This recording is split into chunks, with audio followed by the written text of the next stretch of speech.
We should all know what to do with my hands.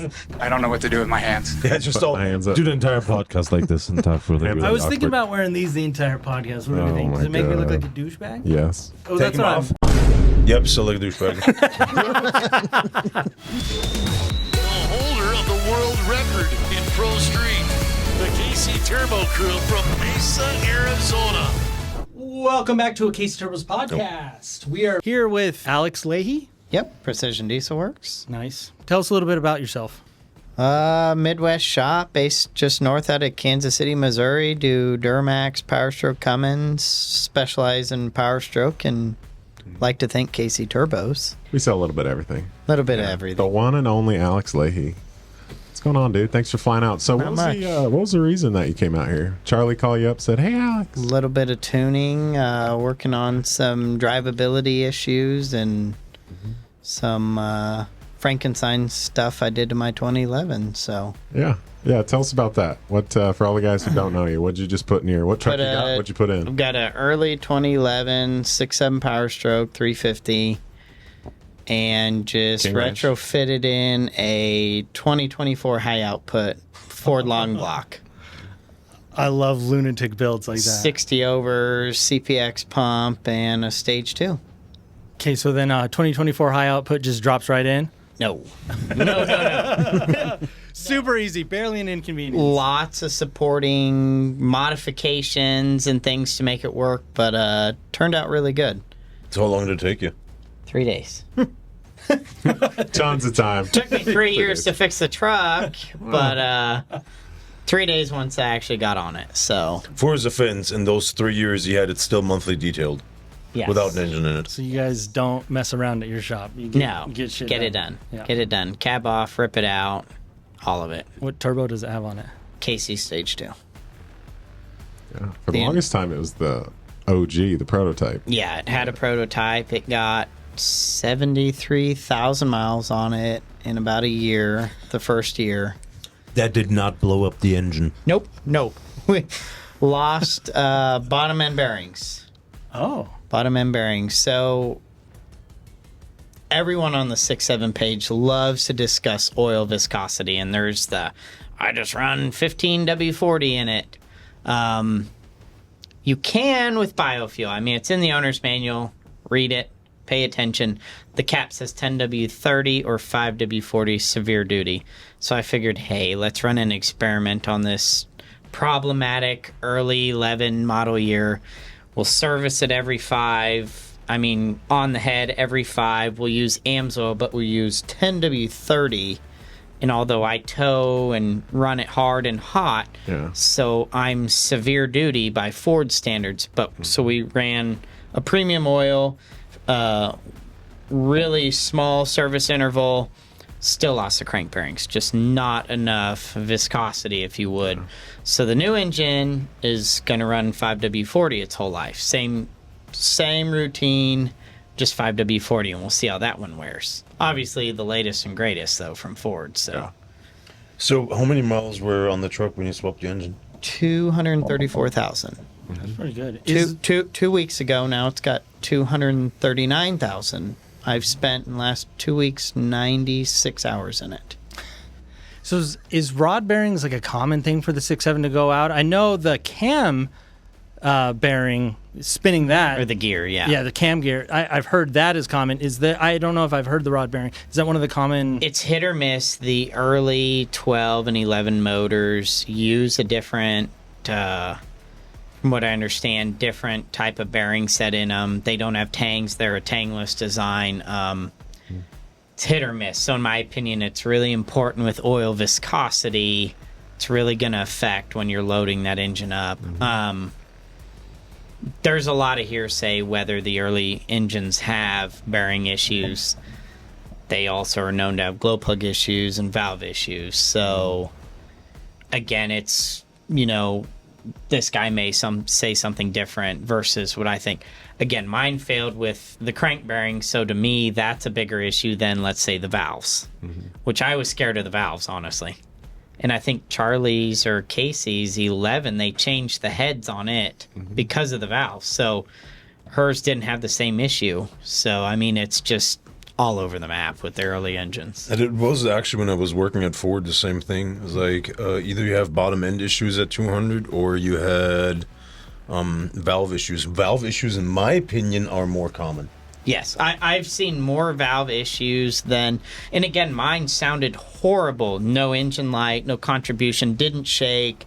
You turned it off. I mean, it would give you that little, like it was still just tight as can be, but boy, did it knock.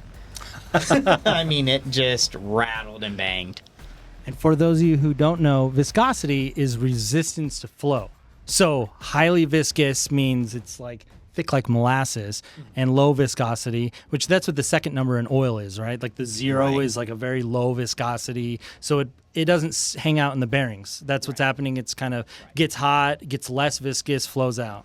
Temperature plays a big role in that too. Bearing tolerances. Did you see that? Maverick found a guy who 6.0 swapped his Baja boat. Had our old Jetfire, like no logo on the cover, old. Oh, Yeah. dude, that's great. That's why I was Oh, saying yeah. he's like, he has to beat me first because his boat is faster. If he beats me, he's gonna go against Go to the him. final boss. Yep. 555 cubic inch big block Chevy. So you do know big blocks. I had it built and I know how to run it. That's about, I'm really good at putting gas in it. Yeah. Yeah, marine, man, you guys in your boats, that's a whole nother animal. Don't do Yeah, it. if you think, Don't do it. If you think diesels are expensive, look at a boat. Buy a boat. $1,000 propeller. So then what do you see in your shop the most? You know, a lot of shops are like, "Oh, you'll hear people online, "Oh, I love Fords because they make me tons of money because this transmission," or "I love Dodges because them Turbskis," you know. I mean, what are you seeing the most? I mean, you can go by engine type if you. I see a lot of everything. Of course, you roll up to my shop, you're going to see a parking lot full of Fords. But again, we're known as a Ford specialty shop. You know, everybody goes, "Oh man, there's a lot of Fords out here." It's like, yeah, well, the guys down there at Dodge have a lot of Dodges there too, and so does the transmission shop. But we get a good mixture. We really do. We do a lot of fleet accounts. I mean, we see tons of Dodges. We work on a lot of tow trucks, and that's what those guys buy. Of course, turbos are an issue on the 6.7 Cummins. Always have been, still are. I mean, I've seen those things fail at 50,000. Not the actual turbo. It's usually always the actuator. Duramaxes come in, routine maintenance, hundreds of thousands of miles. I mean, I'm a diehard Ford guy. I've actually, last two new trucks, I switched and went to L5Ps. I mean, they just, you hit the key, they go. The fuel mileage, the power, it just does it. I mean, I can argue all day about the big three.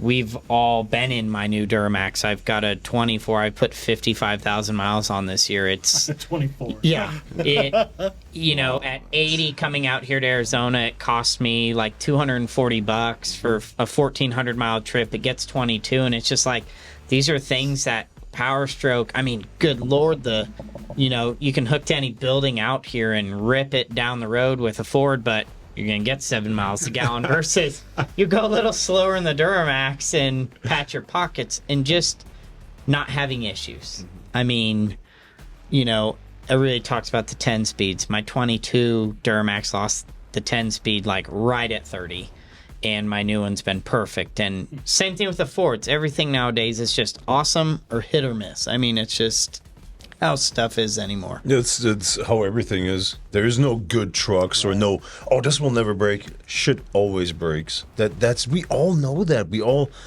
had all sorts of vehicle, and gosh, I bought the most reliable quote unquote vehicles in the past, and guess what blew up? Always those. 4 Powerstrokes that I have, 4 6-liters, none of them ever blew up. Your 6.0's been good. Yeah. My 6.0's been a Been good. trooper. Yeah. I love sending videos to people of 1800 EGT doing 100 with the gooseneck, like, just waiting. Cut that out. Cut that out. Well, I feel like people that complain the most about trucks breaking, or you know, they're hating on a particular brand or a particular engine, it's because they beat the ever living shit out of their vehicles. And it's like, even the best of the best parts drag racing, you beat the piss out of it, brakes. Look how much a 2006 2500 Ram costs, and look how for the same money what Powerstroke you can get.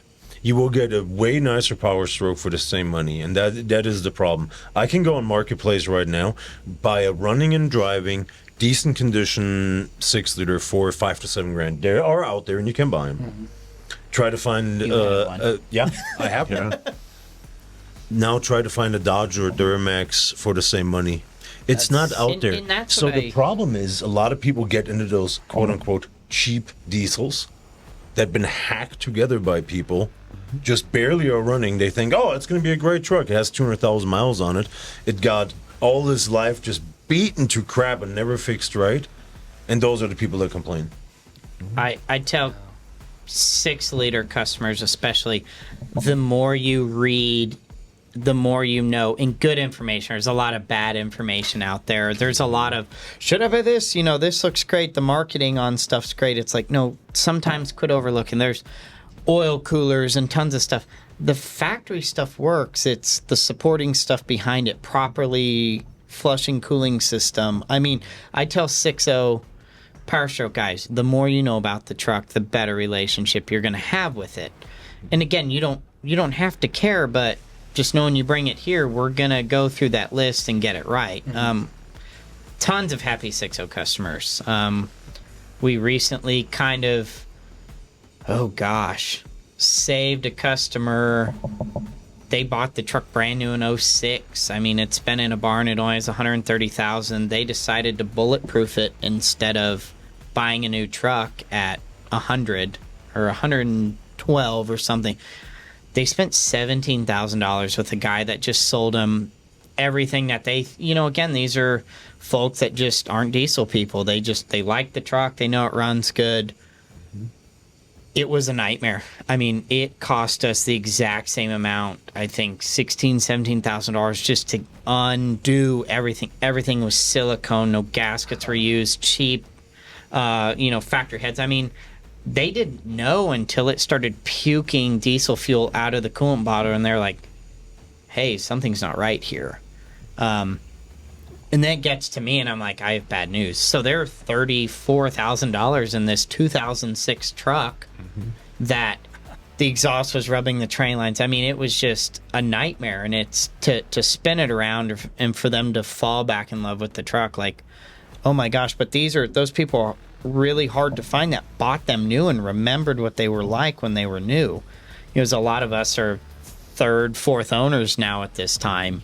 And you kind of buy it and it's tired and wore out, so you just don't really know how it was. And a lot of people give up. They just they give up quick. I see people. I just bought a beautiful 6.0. They come in the shop. I tell them, hey, it needs $5 or $6 grand to work, and I see it for sale a month later. I mean, they just give up because people don't understand them. And at least in the Midwest, we have a lot of farmers, a big farming community. These guys came from the 7.3 that you could just beat. I mean, just beat. To death. Not really maintain. Oh, man, this thing leaks so much. We just add oil. We don't change the oil. And I'm like, don't do that. And then the 6.0 how that works. And the 6.0 came out, and they did the same thing. And the 6.0 was like, absolutely not. Yeah. No way. So they're not bad trucks. I mean, there's not a bad truck out there. I could probably drive a Dodge and have very little issues, except for I would have issues with it. Yeah. Again, I've loved the Duramaxes. I've obviously done Powerstrokes officially as a business since 17, and I think we've been a dealer with KC since very close to the beginning. I think 16. Oh, wow. I think we were a dealer before we actually were officially a shop. I mean, the products have always been great, and again, always building and improvements. It's just great, and customers know that coming in, and you don't have to explain it. I mean, the podcasts, the videos, everything is just a lot of good information and a good quality product. So. How many shops do you have now? You have one, or you have 2 or 3? I thought you had Florida. One. There's location in Florida, and then our main in Kansas City. So, right there in the heart. So That's I not mean, where Casey Tribbles is from. Yeah. Oh my gosh, so many people they buy a turbo. Well, where's Casey Turbos? I want to go see them. And Their it's, shop? No. yeah, they're in a well now Mesa. I'm like they're in Arizona.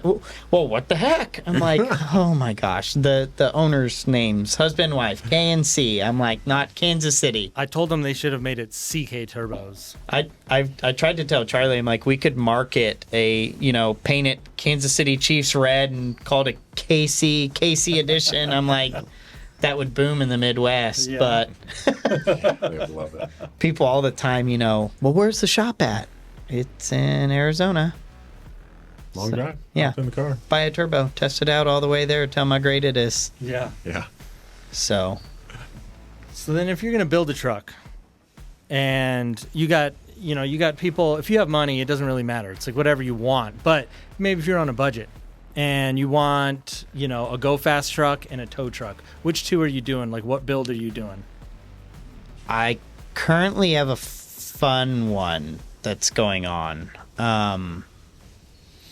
We can give you an update as it goes along. My wife actually, it's for her, it's an 03 Chevy 2500 with an LB7. I go crazy with stuff, obviously, and spend more money than she thinks is okay. Naturally. So I bought a Junkyard truck with 314,000 miles. I mean, harnesses ripped out of it. I have my laptop running. I want to get it running in the truck before I pulled it out. 5-gallon gas can, computer running the ECU. I mean, you couldn't even turn the key and start it. I had a little starter button, and I mean, the thing fires up and just purrs. Hasn't ran since 2017. I was like, awesome. So we pull this junk engine out, take transmission, everything off, and put it on the stand. It was actually July 4th and 5th is how we spent our July 4th weekend. She tore it down, cleaned it up, new injectors, head gaskets, studs, big CP3. I mean, it should be about 700 horse, but I mean, it's a total junkyard build. I mean, it's a $1,500 junk truck that pulled the powertrain out of, and then going to stab it in this truck and see what it does. See what happens. I mean, and the truck beforehand was kind of a Frankenstein experimental. I think the original engine on it, I bought it for $3,500 with 330,000, and we beat it till just shy of 400. Still ran, but the gaskets were blown so hard on it that it was just sludging the oil with coolant and oil mixing. I mean, but you'd hit the key and it'd just fire up like nothing was wrong, and you drain out this gray sludge and get about almost 10 gallons out of the crankcase, and you're like, okay, we need to stop.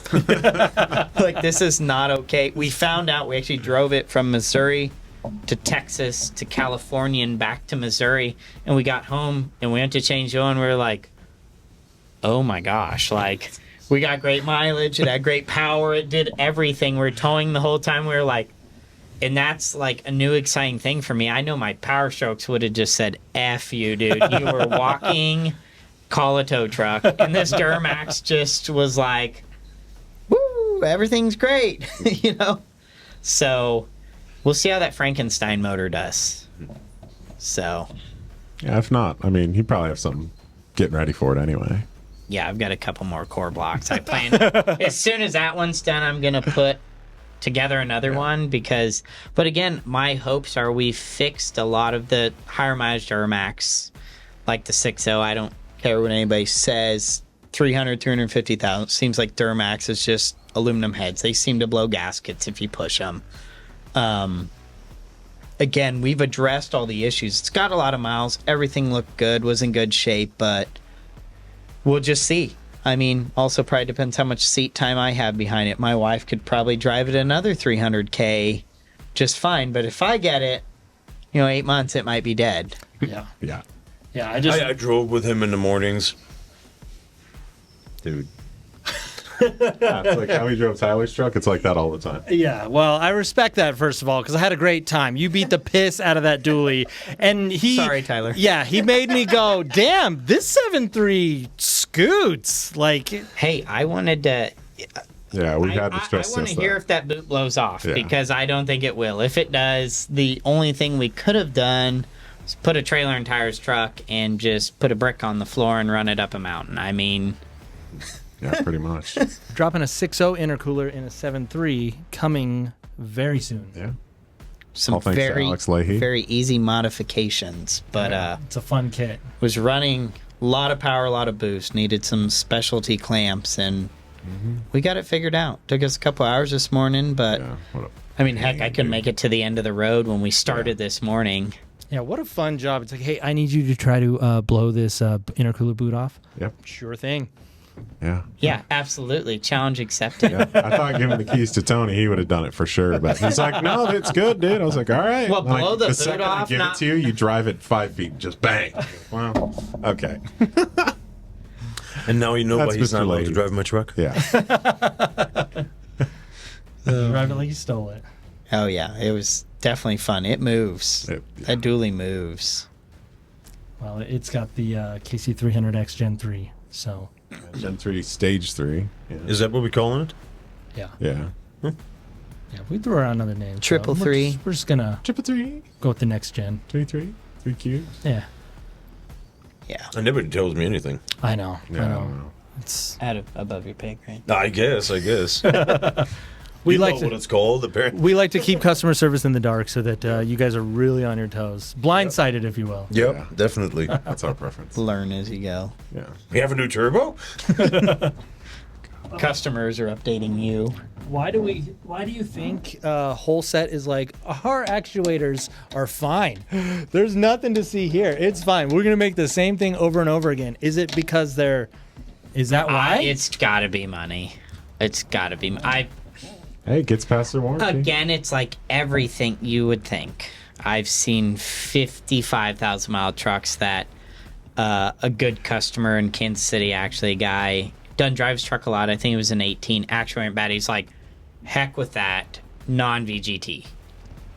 Which, Dodge guys, they make lots of non-VGT kits that all comply, fit in. But a lot of the Dodge guys, and I can't argue, the exhaust brake is just killer on them, and they don't want to lose it.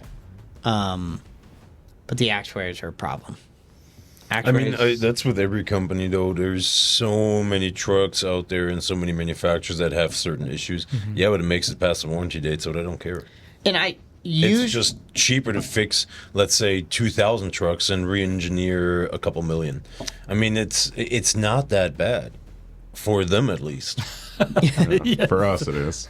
Well, Yeah, we don't they have get- that issue. Yeah, we're not Cummins the guys. customer sees the little actuator and they're like, how much is it? I'm like, oh, the actuator from Wholeset is, $1,100 to $1,400 depending on the year, and then we have to put it on and calibrate it. I mean, it's a hefty repair, but also truck has 110, the turbo's not bad. So how do I sell them from Chrysler? I mean, a thing's over $4,000, no labor. I mean, you're $6,000 on, it's a hard sell, but you're giving them something that, it's probably going to fail again. Yeah. That's why you sell the customer an our upgraded 351 VE. You have a better warranty and the thing costs half. Right. And we use... And they work. And that's what we do. We use the KC remans, have no issues out of them. Good luck. Everything fits good. Way cheaper than a whole set. Oh, yeah. My God. Yeah, You cannot imagine how many local shops come to us and see the price and want to see one in person, because I can't believe that turbo is under $2,000. And they go to the Dodge dealership and wherever, and they get quoted $4,000. And again, it's, at least for me, a lot of the Cummins we see our company Yeah. trucks, Fleet trucks. tow trucks, sit and idle. I mean, they burn through these things. So the $2,000 bill to get everything versus just an actuator, and there's times we've put actuators on, it's back in 30,000 miles and warranting out an actuator. I've seen 300,000 mile trucks where they're fine. So it's like a 6.0. It's like the 11 to 14 Powerstroke turbos. It's like a 6.4 pistons. Yeah. Sometimes you get lucky. Yeah, I had somebody call the other day and you had 190,000 miles in a factory 11 to 14 turbo. I about fell over. Mine made it 186 on the. And 11. otherwise, when I was working at Ford, I had one guy, I never forget, we put 7 on it. 7. In the time that I worked at Ford, at that Ford dealership, 7 turbos. You fired up and then just floor it. No.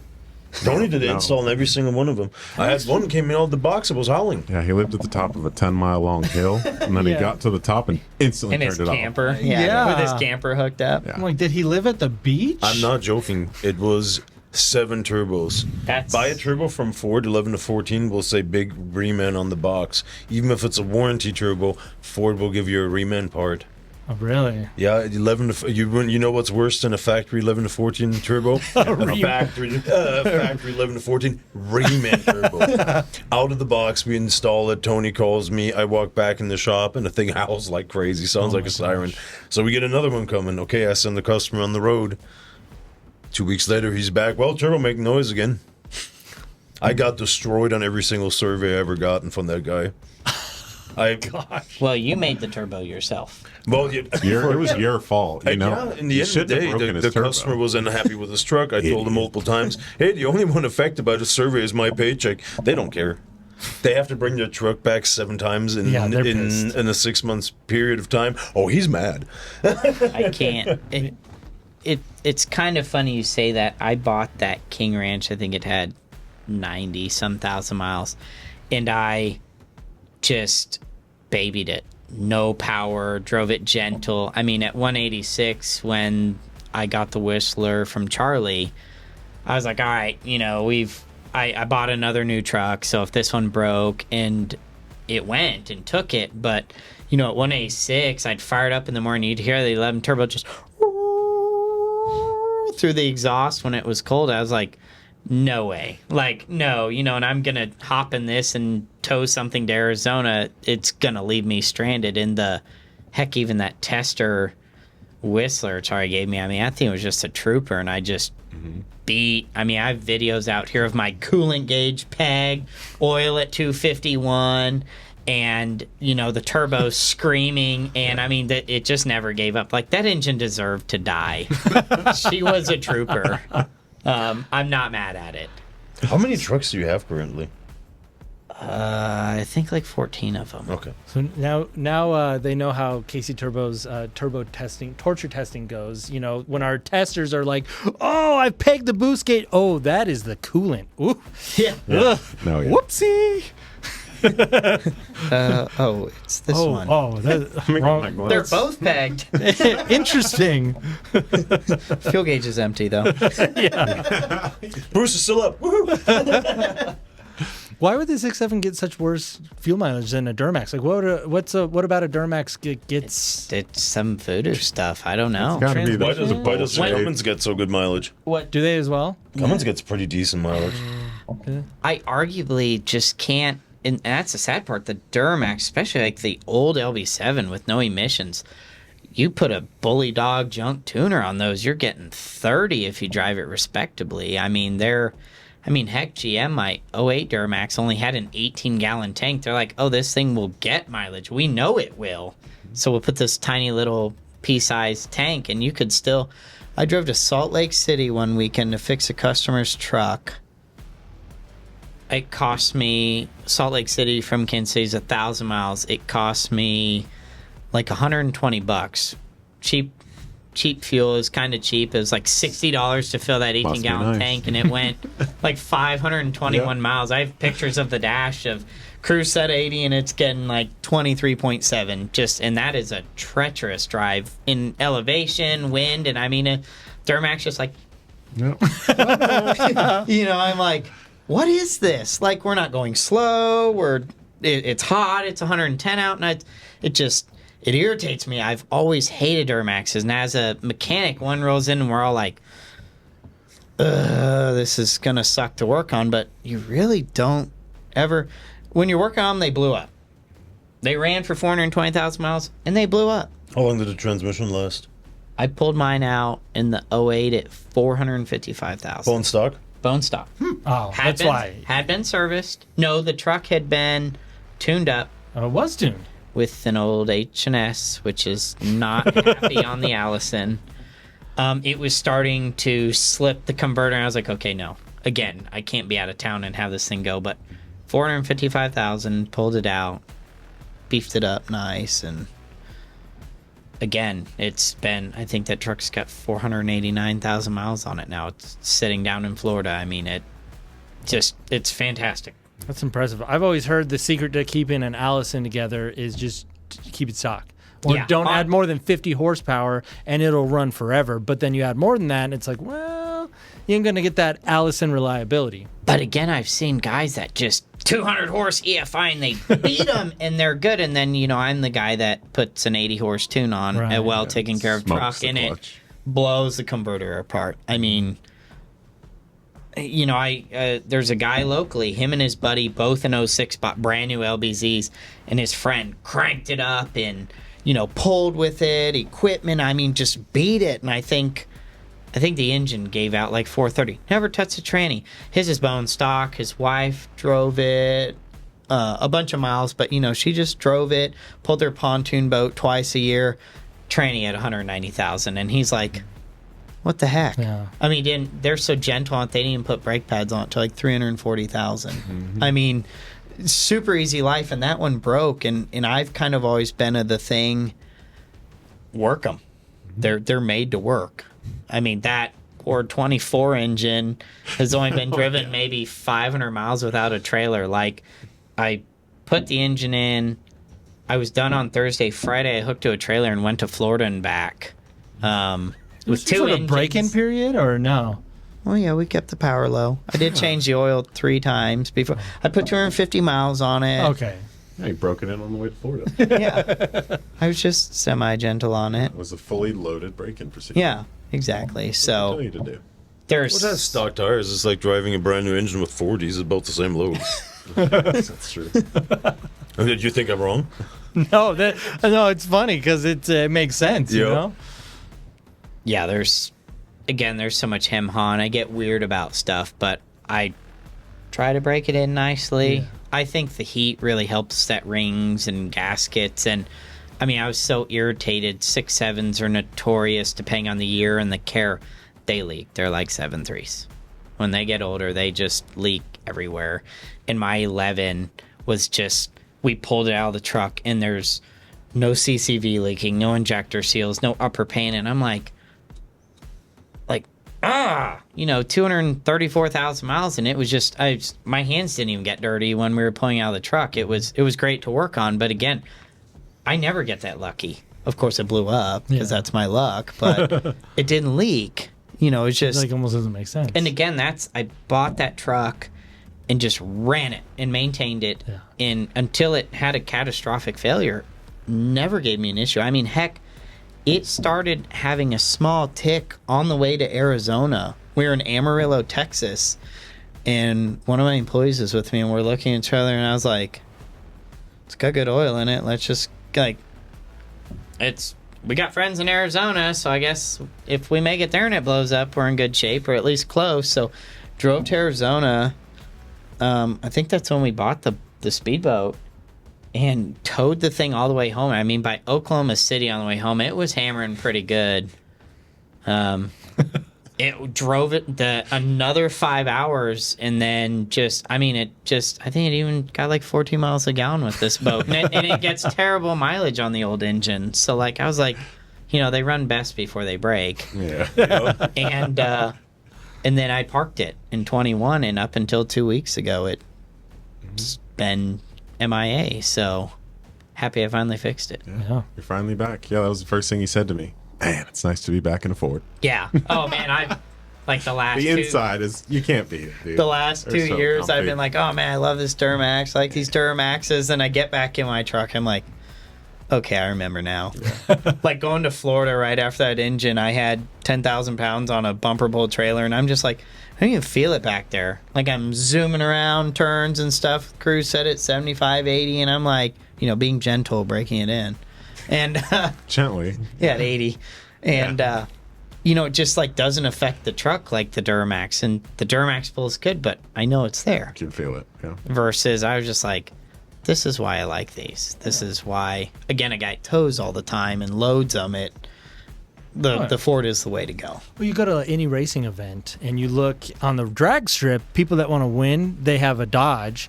They got a Cummins, but then they pull it onto a trailer and then they hop in their Ford because it's like a comfortable ride and it's a good truck. But Only comfortable when towing though. yeah, well, that's the thing. That's their tow truck. But then I remember years ago, and I was like, man, I still tell my wife I'd have been light years ahead. In 12, I looked at a blue jean and graphite crew long bed, and I'm like, we didn't have a lot of money. I'm like, I still should have bought that and just sucked up the payment instead of having all these old 7.3s and 6.0s that I learned the hard way how to make them reliable. But I remember when the 6.7 came out, driving it, that truck, with emission stock, you'd get on an on-ramp and hit it, and the first thing that come on is the traction light. I mean, the thing just threw you in the seat, and you're like, holy crap, what is this? I mean, 6.4s are known as the fast Powerstrokes.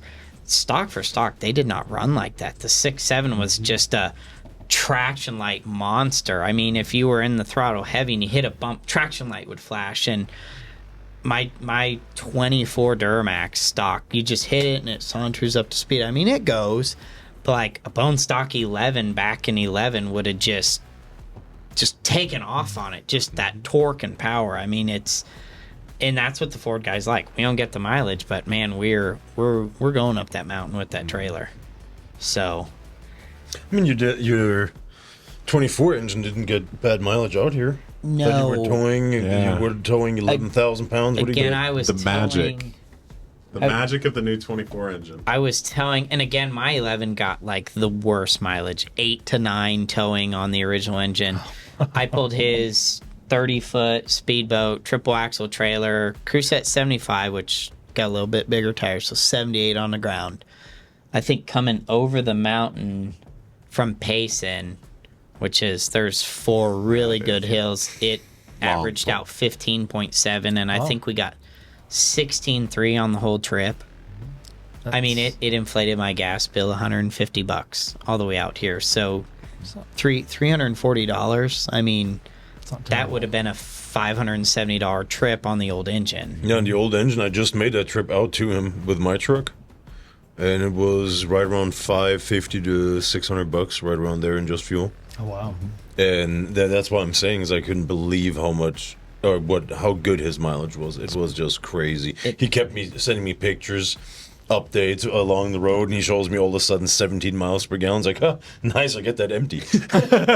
Well, and everyone's like, oh, look at my mileage. Like, I do the trip where it's like, I haven't reset it for 5 hours. We've gone 300 miles, and it's, I think in Amarillo with the wind and altitude, we did drop to like 14.3 on the tank. But again, like, That's nice. the truck barely got 14 empty before, and my average this week out here has been 20.8. Yep. Really high. And in the evening without traffic, we went to Scottsdale. We got almost 23 at We were night. in Mexico, and we were driving a little bit faster than recommended speed limit. of course. Oh, you were just both accelerating course. to the speed limit as fast as you could. Yeah, correct. Legally. And We were Not- going not exceeding. slower than Phoenix traffic. Oh, well, yeah. If we were going to yeah, be but honest. that's a very good way to put it. If you've ever driving along with Phoenix traffic, and That's- 20.8 miles per gallon. That is a good way to describe it. Because if you've ever been to Phoenix, a lot of people who are not from here, they're like, people drive fast as. Yes. You go with the flow of traffic. It's like, Texas is bad. I think it's different out here, though. Man, everyone just goes. There's well, it's guy in a work teamwork. truck. Guy in a work truck today. Oh, we're yeah, out we were doing driving on, with you. Going back the to the shop. 7.3 and this guy in a work truck. I was like, Yeah, well, he- he's probably doing 80 on the street. I was like, okay, bro, little eco boost. I was like, hey, we'll get you a set of turbos for that, dude. I told him that the other day I could sit in the Bugatti and just go full chat down to 60 here. Somewhere behind me would be an Altima flashing its lights. To get over. An Altima with a bumper hanging out. bumper slap. Back one's a donut. Too. Yeah. Donut. It's always a donut. Oh man. But you see that here. There is an unwritten rule in Phoenix. Like, you drive in the right lane, you go to speed limit. You go one over, you go 75. You go one over, you do 80. If you go into Diamond Lane / HOV lane, there's no speed limit. No. Well, it's the Diamond Club. Yeah, it's the Diamond Lane, so it's more exclusive. afford That the means you ticket. hammer down. Oh yeah, and if you want to get a middle finger, just go like 90 in the Diamond Lane, and people will, and then of course don't get over. And I've people been will doing pass 90 in the HOV lane. I got passed on the outside Yep. by an Altima. Not kidding. I have that every morning. Look, Limo I drive. tent, banging subs. I was like, oh my I God. have that every morning. I carpool in the morning. I take one of our coworkers to work, and it's every time the same thing. It's like I'm going higher than the maybe recommended speed limit. I say Yeah. recommended speed limit, but then the posted speed Suggested. limit. Yeah. Suggested, whatever you want to call it. can't pull us I all will over. always get passed. More than once, and I you know me long enough. I'm not a slow driver, and I will get nice. passed. And it's always something like that. It's either a work truck or it's an Altima. That's just how it is. I learned out here. You know, I drive all over the country, everywhere. HOV lanes in big cities. You go to Atlanta, and it's an HOV lane.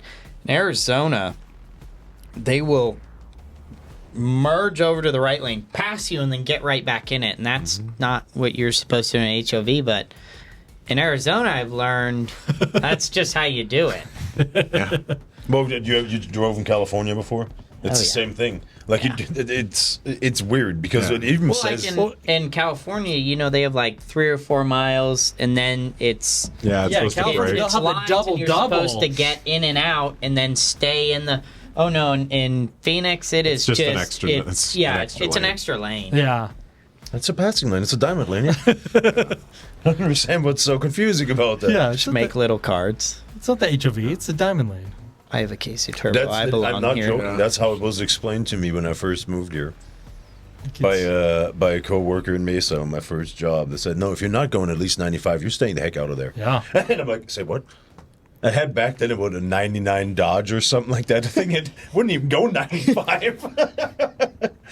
Well, it's the same people that go slow in those lanes that are on a 2-lane highway.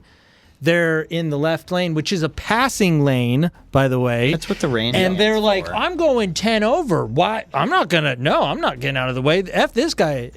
It's like, Get dude, out. Left lane's for passing. the right lane is the travel lane. That's the lane you always stay in. Unless you're on I-40 between Flagstaff and Kingman, then you will probably lose your wheels, your suspension. There's some holes out there. Oh yeah, it's bad. I don't even care. I try to respect the lanes. But on I-40 between Flagstaff and Kingman, I mean, I'm just.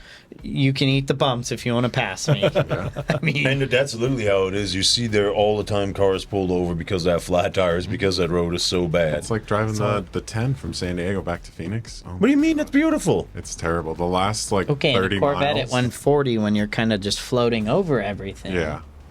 Yeah, the right lane, the last 140 30 miles. kilometers. Terrible. Yeah, of course. Yeah. Wait, the 10 or the 8? Because the 8's the one that goes to San Diego. 8, yeah. Yeah, You're talking about the 8 down by, you go through No, because Yuma? I was going through from LA, so yeah. 10. Yeah, LA is a 10. Yeah, the 10, I don't oh man. think it's that bad when you ever drove. There's a couple sections. Yeah. It's there, not great. All the truckers were parked in the left lane. I was like, guys, what the f-? When When you I go- moved over to pass them, I was like, when you, Oh, I when get I it. drove back from Georgia. What is little it? Jetta. Is it the 40 or the 20? What you take when you came from when I come from Georgia down here? What 20, was that? 20. Yeah, that was the worst. Like in Memphis, what is that? It's not Memphis, Tennessee. It's the other Memphis. I don't know. 20 is bad. is Louisiana ridiculous. just a washboard. It is so bad. I had that big. I had an F750 with a V10 Triton. Oh my And I was driving across. That's actually when the hurricane was last year. No, the year before when that big hurricane hit. That's right the day I left. So that truck was blowing all over the side, and I drove there. And I remember I made a detour through Texas to pick up some wheels. I know, whatever. And I opened the back of that U-Haul, and it was bad. It was bad. I'm just going to shut Yeah, Yeah. that's exactly what I thought. I'm just going to close this again, ignore that. But that's a bad road. That's a really bad road. I think it's anywhere that gets a lot of rain, has a lot of humidity, they're going to get all effed up. I just call it the KC Turbo Shake Test. Yeah. My Ford's a crew cab long bed, so we get that tuning fork just Constant. That probably took out my Like- wheel bearing, yeah, and not the 20x12s. It was that. Yeah, it wasn't the wheel. It was not the wide ass wheels. It was, and not the 200,000 miles. We It was won't definitely go that. Yeah. there. Yeah. It's my favorite Snapchat, just to hold it and set my arm on the console and go, and they're all like, "What an idiot!" Gotta stay entertained on a long drive. Absolutely. Oh, seriously. Yeah, that's why I normally know when you call, and I know you're on a road trip. That's gonna be a 2-hour call. I drove to Denver a while ago, and I put a song on I wanted to hear as I'm pulling out of the house, and someone called, and I got to Denver, and I stopped for fuel, and I was like, the song is still on. I have been on the phone for 8 hours today, and I was like, oh boy. Oh, brother. Yeah. See, it's nice when you're traveling and you have cell reception. I travel for work every 2 weeks, but I don't have cell reception for 90% of the drive. So I typically just listen to music, but it's nice to have the option to be able to, talk to I someone. mean, I'm it's- amazed Kansas had reception out there. Oh, my West Kansas. Well, it's the worst when you go up to Colorado from here and you drive straight up Oh, because you yeah. have no cell phone reception half the time. You have no radio, or they have radio, but you will get a very angry Bible message over the radio. Yeah. And we're like, "Oh God, I'm sorry," and you turn it off and you feel guilty for the rest of the drive. That's why Yeah, there's that's- nice turbo whistles to listen to. Yeah, it's mountainous state problems. Kansas, and you bastards back there in Kansas Well, But City. he says the- anything about the whistle. He has his freaking truck on a rumble tune, and he complains about my truck being loud.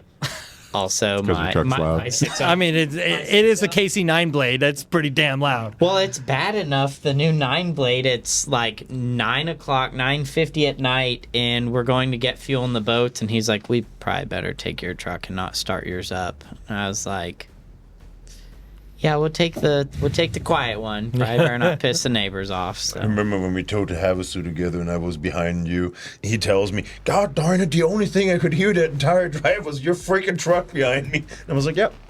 I appreciate it. I had my radio cranked up. Didn't bother me at all. It was a good time. It is definitely like a matter of opinion, because when I've never had a 9-blade in my truck, but I've had the 10-blade, and it I loved it all the time, especially for annoying people. If you have crappy neighbors, it's like I'm gonna go in that 15 miles an hour sweet spot right by their house just because you suck. But you get on the highway for hours and hours, and it's like, slow. Oh, being Yeah. responsible. oh wow, sorry. My neighbors like the 9-blade. Well, you have cool neighbors. No, I have literally you go down our street 60 or 60 or 60 or 60 or 60 or one Cummins die, but nobody talks to him. I think there's 2 guys living in that house alone, but Draw your own conclusions. we have no problem with that. Yeah, I mean, but it's just less common when you're driving Yeah. a diesel. Yeah, I think they have a Prius too. For when the tranny's in the shop, I mean. No, you don't call them that anymore. No. Transmission. Oh, okay. 68 RFE, Yeah.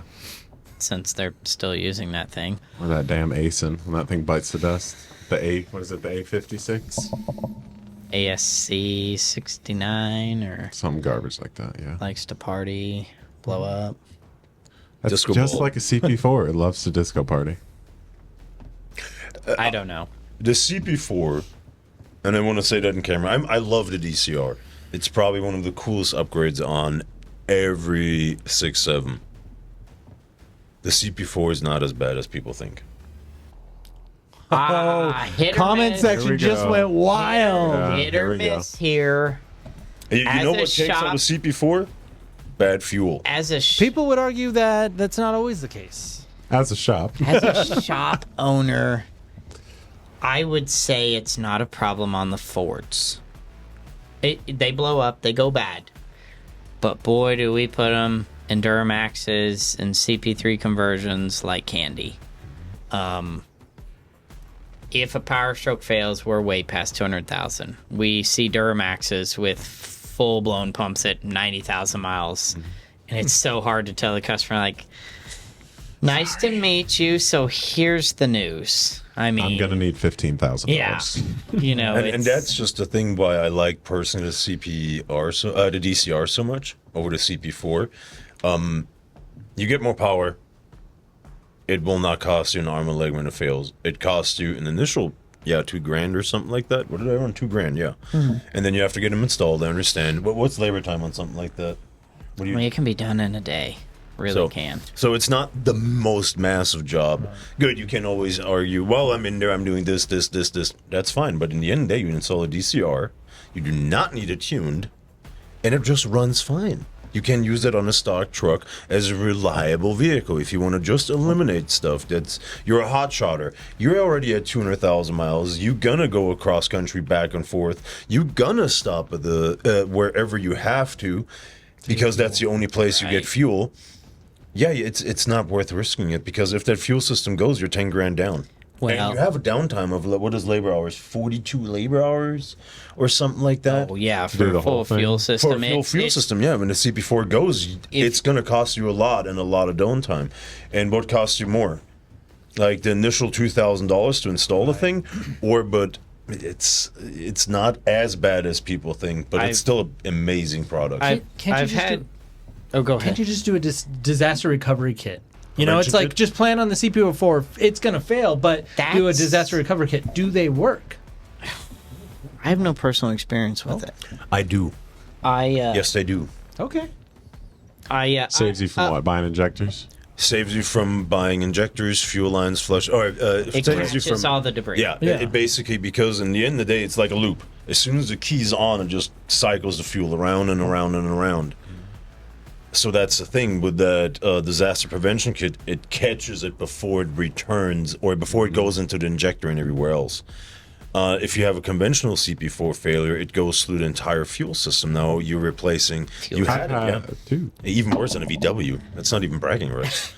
World's least sorry. reliable car. I've yeah. seen it where it's not a customer's fault. It's not a maintenance fault. We had a guy come in traveling to Texas from Iowa. He filled up in Iowa. The gas station had put gasoline in the diesel tank, and the truck somehow made it like 4 hours. As soon as it hit regen and it ramped up the fueling, I mean, it melted the pistons to the side of the cylinder walls. I mean, it just locked it up. And it wasn't anything he did. He filled up at the truck pumps. There's only a diesel option. It was not DEF. It was gasoline. So, What truck was it? it was a 12.67 Powerstroke. That ran on gasoline. Pulling a for while. trailer. That's impressive. See, and I don't care who you are. And I don't know what the difference is. I see some customers, the truck's running funky, and it's full of gas, and you drain them, flush them, change filters, and they're fine. You send them out the door. And then others, you fill them up, they fire it up, and they die right there at the gas Right. pump. Like And some that's- diesels will do it, and some won't. I had that at a let's not disclose the dealership name, but I had a general manager at the dealership that did it to 3 brand new trucks. Oops. This was in 1 year. Brand new aluminum duties that he just said, I'm gonna drive the nice truck home today, and he came back and filled it up with gas. I don't get that. It's a I've- different colored handle. The problem is a lot of people just drive gassers every day. He had I think a Mustang or something like that, or an Explorer or something like that, and he was just used to pumping gas, and he just was probably on the phone while filling the truck up, did not notice it, and drove it from his house down to the dealership, or didn't even make it, and there we go. that See, and level of apathy and lack of anxiety, dude. When I pull up to the pump, you best believe triple I check. drive a gasser personally now, and I've filled up company vehicles, and you best believe I'm like, check, double check, triple check, green handle. Okay, bigger fits in there. Diesel. Okay, yeah. I mean, to me it doesn't make sense. Like you're not the freaking maintenance man. Or yeah. that's ridiculous. I had a local shop. They specialize more in gas, and they had a Duramax. It was running odd. Just running odd. It would run and drive, and it idle fine, and you'd go to drive it, and it would just fall on its face. And I mean, we're looking. They put a lift pump regulator, all the basic Duramax stuff. And finally, I go to check fuel pressure on the port, and I hit it with a screwdriver. It just smells like gas.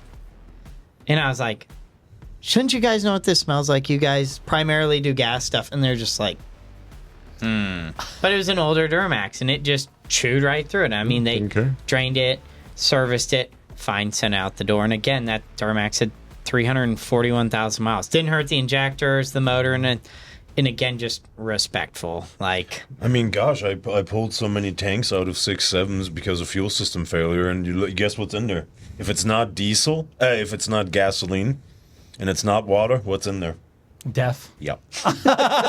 All the freaking time.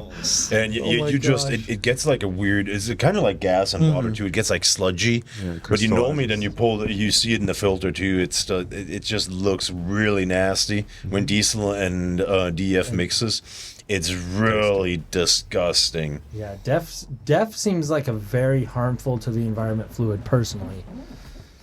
All that urea. Diarrhea. And stuff. Yeah, and the plastic bottles that they come in, right? Oh, it's all good, man. It's all recyclable. Totally. if you recycle it. Yeah. Loves has recycling bins out by the pumps. Yeah. Sure. That's what the big black round ones are. Yeah. Recycle that, and then they'll recycle my big gulp and my box of pizza. Yeah, it's sure. Yeah, Bunch of recycling. idiots. Yeah. But on the CP4 thing, it's just a service item. It's like Duramax injectors or 6.0 oil coolers. The 6.0 oil cooler is a serviceable item. I stand 100% behind it. If Yeah, you don't so do your is CP4. if you don't do your coolant flushes, you have to do it. You have to do that. It's just a new thing. Yeah, but again, It's the new service a item. DCR, in my opinion, is a great upgrade.